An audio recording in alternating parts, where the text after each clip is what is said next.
Welcome to the Slop Farm. Enjoy the video. In this video, I will explain how to study effectively in a library. First, select a quiet study area that suits your needs, perhaps a silent zone for deep concentration. Gather all your essential study materials beforehand, like textbooks, notebooks, and pens, to prevent constant trips. Remember to silence your mobile phone and keep it out of sight to eliminate potential distractions. Also, bring a water bottle and a small, non-messy snack to maintain your energy levels throughout your session. To maximize your study time, consider using the Pomodoro technique, working in focused 25-minute intervals. After each interval, take a brief 5-minute break to rest your mind and prevent fatigue. Libraries offer incredible resources. Explore their extensive databases and physical reference collections for your research needs.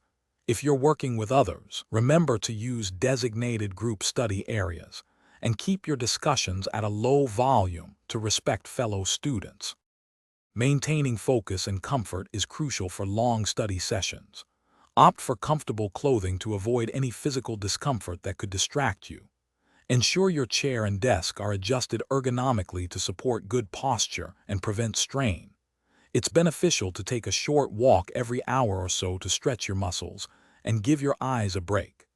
Additionally, noise-canceling headphones can create a personal quiet zone, significantly boosting your concentration.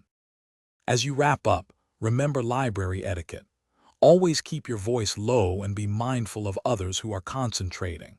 Before you leave, take a moment to tidy your workspace, ensuring it's clean for the next person.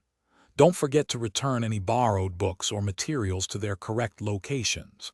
Finally, consider planning your next library study session. Consistent effort is key to achieving your academic goals. Thanks for watching. Consider subscribing if we helped you today.